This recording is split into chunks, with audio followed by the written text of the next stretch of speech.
Good afternoon. Today we are going over packet number 5 for Pre Algebra. So our first page says, Les, Quinn, Sherry, and Nate shared a box of pencils equally.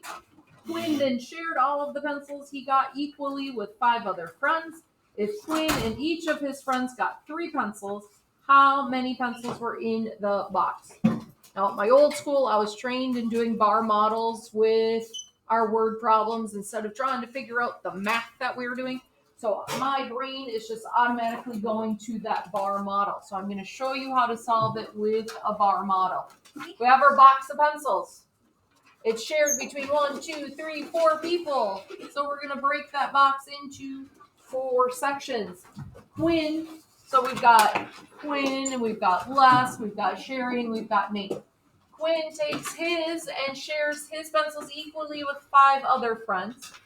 If Quinn and each of his friends got 3 pencils, how many pencils were in the box? So we have Quinn sharing with 5 friends. That means there are 6 people. Each person, it says, got 3 pencils each. So in this section, I have 1, 2, 3, 4, 5, 6 people each getting 3 pencils. So I need to think how many pencils are in one section. And there are 4 sections. So if I do that, it's going to show me what math I have to do to solve the problem. If there were 3 by 6 people in one section, then I have 4 sections of it. Our next page, we have, let me if I can turn the page. Another word problem. Hannah gave Jane as many books as Jane already had. When Jane received those books, she asked Hannah how many books she had left. Then Jane gave this number of books back to Hannah. Hannah then gave Jane back as many books as Jane had left. This left Hannah without any books and left Jane with 80 books. How many books did Hannah and Jane have to begin with? The big hint here is to work backwards. So I'm going to look at Hannah and Jane. We end with Hannah at 0 and Jane at 80. So Hannah gave Jane back as many books as she had left. So how many books did Jane have that Hannah had to give to her? So if it's going to bring Hannah down to 0 and Jane up to 80, we're going to say Hannah had 40, Jane had 40. Hannah gave Jane how many books she had. That made Hannah at 0 and Jane at 80. So that was there. I'm going to work it back again. So you're just going to keep working it backwards. Okay? So if I had 0 and 80, and then she had given what she had, and then ended up at 0. So you kind of see how to work it backwards. I can't work it back too much more without giving away the answer. Okay. So Jane then gave, Hannah gave Jane as many books as Jane had already. When Jane received these books, she asked Hannah how many books she had left. Jane then gave this number of books back to Hannah. So you have to think how many books, if they had 40 and 40, and Jane had given Jane gave Hannah back books to bring her up to 40. How many books did Hannah have that Jane had to give her that same amount to get her up to 40? So think of what number Hannah would have had to double it to get back up to 40. So then if Hannah had this much, how much did Jane have? If there's 80 books total, then you have to work it back one last time. So I'm going to make you work it back. I started you off with the first 2, 0, 80, 40, 40. Work it back one more time to get up to what they started with. I really want you to try to work that one out those last two steps on your own to try to figure that out. If you still, after working it out, have questions, you can come see me. 5-card challenge. All of our equations need to equal 5. I'll get it. Then we have our patterns. We kind of lucked out on the patterns page for this packet. Pre-algebra just needs to complete the table. I'm going to tell you right now, fill in how many reds, fill in how many blues that you see, and you'll be able to see the pattern easily. Okay, so I'm not going to walk us through that. All right, formulas. Oof, love the formula pages. We need to do a net of our cylinder. So we can see that we have, if we opened up that cylinder and laid it flat, we have 2 circles for our top and bottom. We have our rectangle that we rolled to be the cylinder. What do we call this measurement going from the middle to the edge of the circle? Emily. That is the radius. So both circles have a radius of 25. And we have a height of 40. So we have a big formula to find the surface area of a cylinder. So I'm going to write out the whole formula. You are going to be plugging in the values for what I put on there, and you do the math on your calculator. So our formula for the surface area of a cylinder is 2 times pi times the radius times the height. What is pi? 3.14. Then we're going to add that to 2 times pi times the radius squared. So, oh my goodness, it seems complicated, but we know all of the numbers we're putting in. It's not that complicated when you stop and think. Our radius, that's the R, that's going from the center to the edge of the circle. Our height is how tall it is. So you're just plugging in those numbers. We know pi is 3.14. We know our radius is 25. We know our height is 40. So you just do the math. 2 times 3.14 times the radius times the height. Then we're going to add that to 2 times pi times the radius squared. And I did each one separately and just added them together.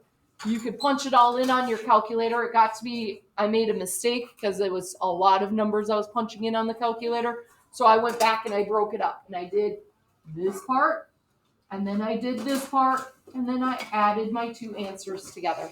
And that is your surface area. Questions I will answer later. I'm just walking us through.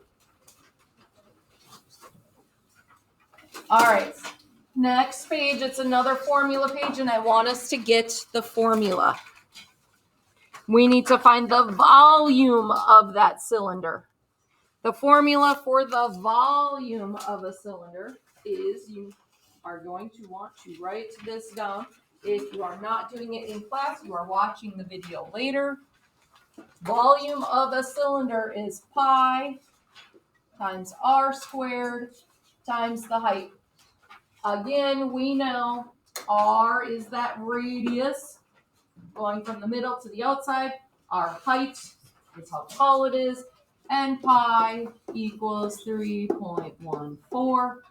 So when we do the calculation, we actually put those numbers in. Pi times the radius squared times the height. Oh, put the number in. Wait, what's the dot? 3.14. 3.14 is pi. So that's a decimal. Then for the volume, you do the math. 3.14 times 25 squared times 40. That is your volume. Then we have to do pre-algebra. What is the surface area? Oh, goodness, it's from the page before. So we already did that one. Finally, something easy. All right, next page.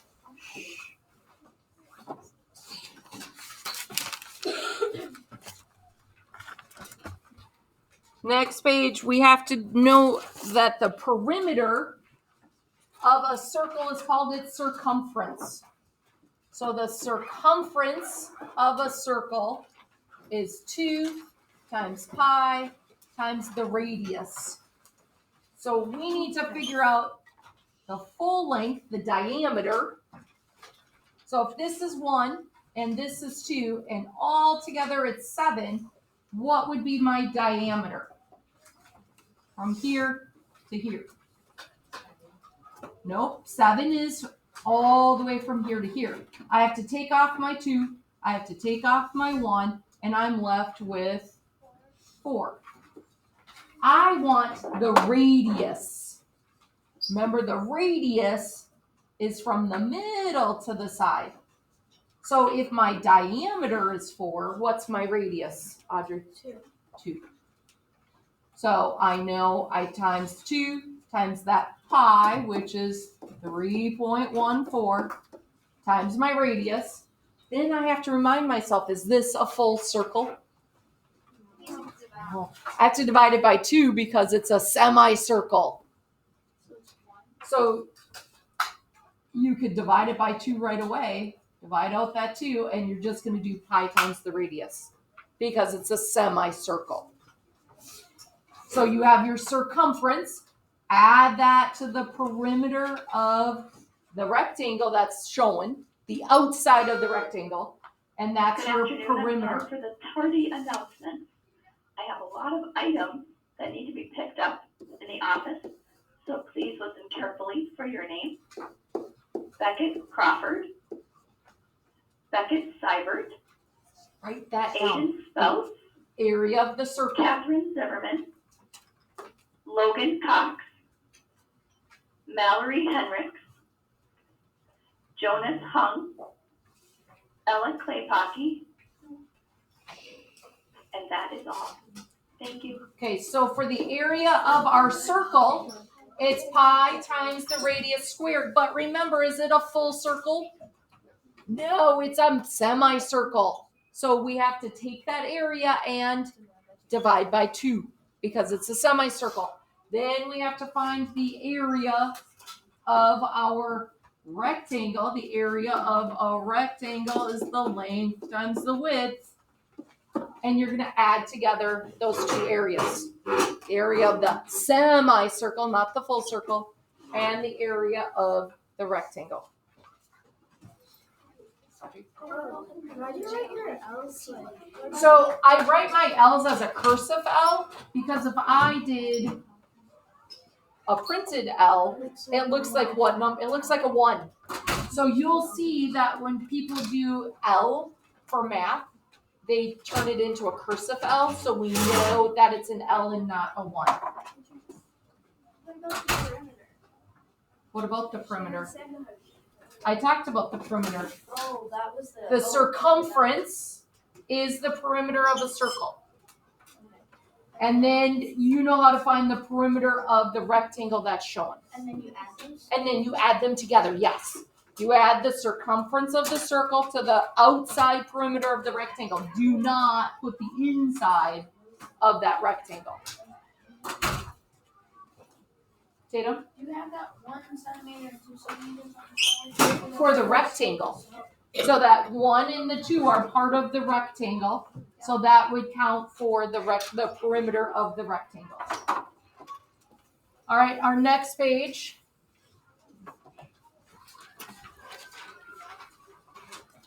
This is the one that is kind of hard to read the numbers towards the bottom. Okay, we're following a pattern. We're going to do our best. I'm going to tell you right now, this row is all odd numbers. Some of us are looking at that saying, oh, that looks like it might be a 6.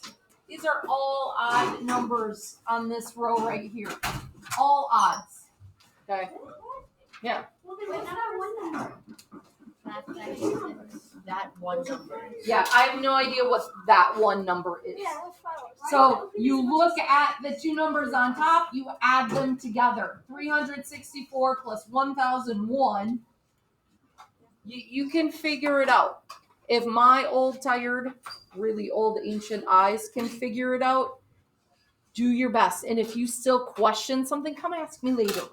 Okay? So if you're not sure, if you want to double check, come ask me later. And you're just going to be using your pencil, finding the patterns, doing multiples of 2, multiples of 4, multiples of 3, multiples of 5. It's really not that complicated once we figure out what the numbers are. Our next page is that polynomials. We know how to do those. And the last page is a graphing page. Create a graph that represents the data shown in the table. How many total snacks were sold? So it says be accurate, be neat, and use correct labeling.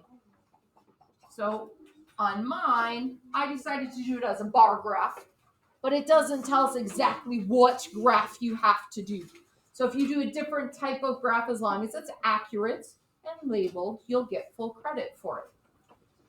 First thing we want to do is we want to label what's going on the bottom and what's going up the side. What do you think I would put on the bottom, Emmeline?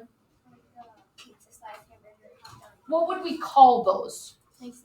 Snacks. So I'm going to label my bottom snacks, and then I'm going to write. I'm just doing it with initials for time's sake. Bag of chips, candy bar, hot dog, hamburger, pizza, slice. What would I put going up the side, Priya? Number sold. And then I'm going to number it up the side. If you don't have enough room to go 1, 2, 3, 4, 5, if it's going to go too high, you can do your skip counting. You could do 2, 4, 6, 8, 10. You can skip count it up. Mine, I was able to write small, and I was able to go 1, 2, 3, 4, 5. So it's whatever works for you. Then you're going to go, okay, now I need to do my graph. There are 8 bags of chips. So for my bags of chips, I'm going to go up to 8. Okay. You're going to do the graph for each of the snacks. Then do not forget you have a question here. How many total snacks were sold? So you need to figure out how many altogether were sold. And with that, we are done with packet number 5. So I hope that you are well, and I hope to see you soon.